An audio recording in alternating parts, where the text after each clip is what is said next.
ដល់ភូមិម្ដុំនេះហៅភូមិតាព្រំអញ្ចឹងណាភ្នំតាព្រំនៅបតតាសិនស៊ីសវុតមួយដីថ្មីឆ្លងថ្មីដីជ្រោយតាព្រំ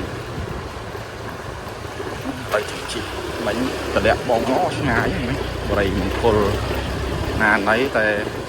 ចេះជីកមកលេងមើលកោះតាព្រំជីកតាមផ្លូវក្នុងមាត់ទន្លេតែអានេះខាងដីគោកមាត់ទន្លេអត់សូវអីឲ្យមើលចំណុចកោះខ្ញុំថតកោះឲ្យមើលកោះហ្នឹងដូចជាលិចបាត់នៅតិចតែហ្នឹងរមណីយដ្ឋានបងប្អូនអរគ្នារមណីយដ្ឋានពីបងប្អូនអរគ្នាលិចមែនតាលិច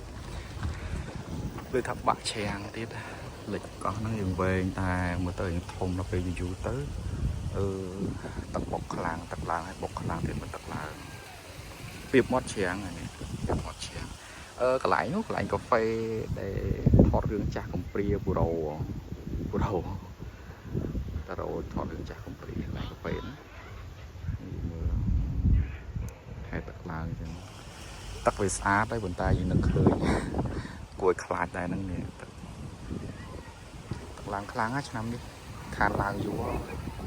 ឆ្នាំនេះទឹកចំនួនធំយើងមើលទៅខាងនោះទៅឃើញនេះពេញភ្នំពេញស្លំពេញណា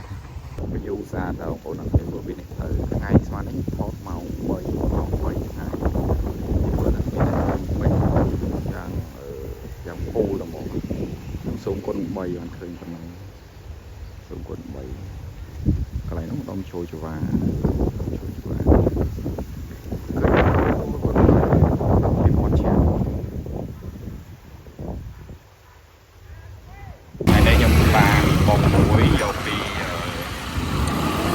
បរិយពេញវត្តបឹងស្នោយកទៅរៃស័តឯសាលើ Grab យើងបើក location ទៅដល់រៃស័តហើយអញ្ចឹងខ្ញុំចែកផ្នែកបទពិសោធន៍របស់ខ្ញុំនៃការកាត់អត់ដឹងថារបៀបមិនទេនេះក្រុមហ៊ុនបានថែម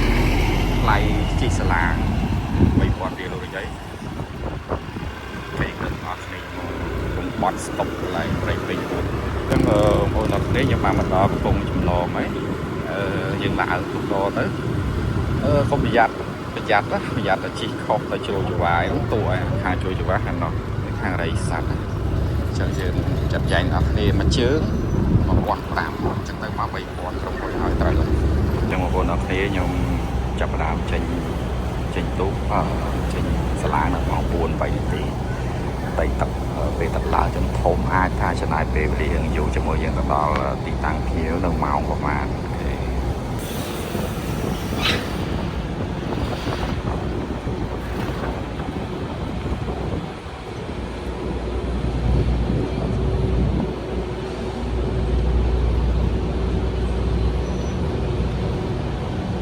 ទៅវិញហើយមកឡែតបន្តិចសាឡាងចេញចោលមួយបាត់ហើយអូខេចាំបន្តិចសិនហើយចឹងទៅ1500មក1500មកខ្ញុំជីកមករយៈពេលជីកថាជា20នាទីមកដល់តាំងណា